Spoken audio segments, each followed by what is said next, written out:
ताज्या बातम्यांसाठी ABP माझाला subscribe करा आणि बेल आयकॉन प्रेस करा। बातमी येते औरंगाबादमधून। औरंगाबादेत मंडप वेलफेअर असोसिएशन कडून लाक्षणिक धरणं आंदोलन सुरू आहे।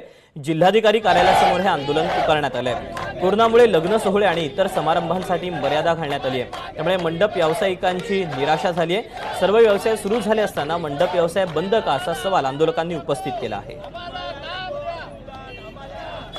औरंगाबादच्या जिल्हाधिकारी कार्यालयासमोर मंडप वेलफेअर असोसिएशन आणि इतर संघटनांनी हे आंदोलन सुरू केलंय।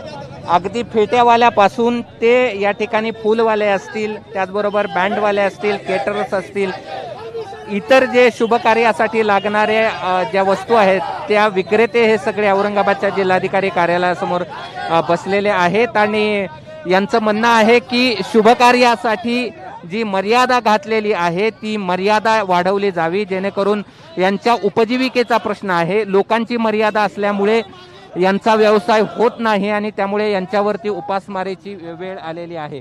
सगळ्यांनी काळे कपडे घातलेले आहेत आणि सरकारचा निषेध या ठिकाणी करतायत। आपल्यासोबत इथले काही लोक आहेत, त्यांच्याशी बोलण्याचा आपण प्रयत्न करूयात। आमचं अक्षरशः मंगल कार्यालय हे मार्च पासून गव्हर्नमेंटने सील केलं आहे। त्याला कमीत कमी सोशल डिस्टन्सिंग किंवा जसं हॉटेलला परमिशन दिलंय 50% तसं आम्हाला परमिशन देण्यात यावी।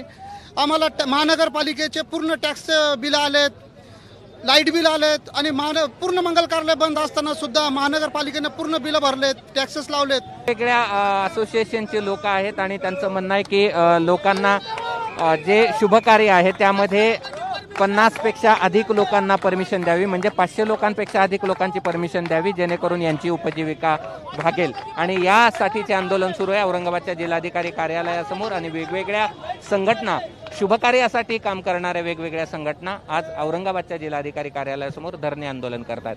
कॅमेरामन धनंजय दारुंटेसह मी कृष्णा केंडे, एबीपी माझा, औरंगाबाद। तेव्हा सरकारी आंदोलकांच्या मागण्या पूर्ण करतं का हे पाहणं महत्त्वाचं असेल।